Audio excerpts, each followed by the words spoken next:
আমি যেভাবেই হোক না কেন মা হওয়ার চেষ্টা করব। তুমি আমাকে ছেড়ে যেও না। ছেড়ে যাবো কি যাবো না সেটা বিষয় না। তোমার ভালোবাসার মধ্যে খাত ছিল, কমতি ছিল। তুমি আমাকে অনেক কষ্ট দিয়েছো।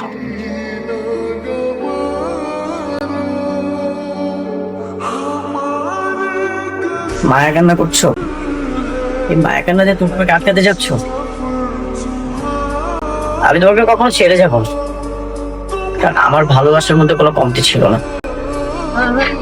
আমি তোমাকে মন থেকেই ভালোবাসি,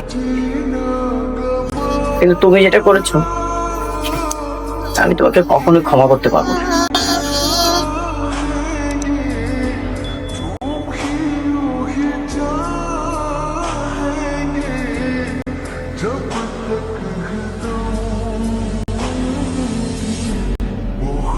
শয়তানের বাচ্চা, শুধুমাত্র তোর জন্য আমার সুখের সংসারটা ধ্বংস হয়ে গেছে। আজকে থেকে আমগো কোম্পানি ওর সাথে কোনো কাজ করব না। মানে বললেই হলো? শোনেন, দলিলে সবকিছু স্পষ্ট ভাবে লেখা আছে যে আপনার সাথে আমার কাজের চুক্তি।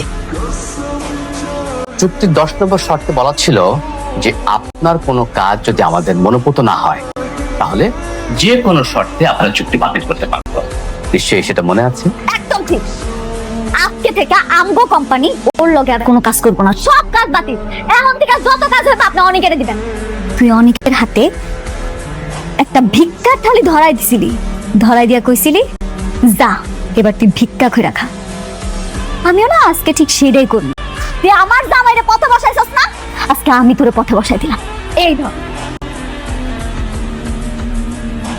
তোর ভিক্ষার থালি, এবার রাস্তায় গিয়া ভিক্ষা কর। ও খারাপ, তোর তো এমনি ছাড়া যাইব না। আপনার কারোর কাছে কি ভাঙতি কোনো টাকা পয়সা আছে? খুচরা পয়সা? আমার কাছে 10 টাকা আছে। 10 টাকা? এত টাকা? বাহ বাবা, নে। ম্যাডাম, ম্যাডাম আপনি কি করতেছেন ম্যাডাম? ম্যাডাম আজকে সত্যি আমি অনেক খুশি।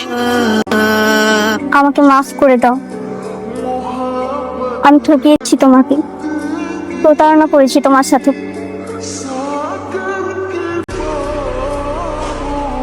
এখন আর বলে কি লাভ? যা হওয়ার তা তো হয়ে গেছে। ভাগ্য বলে পাইলাম তোমায়, ভাগ্যে তো আর রইল না। দুঃখে আমার বুক ভেসে যায়, সুখের দেখা হইল না। তবু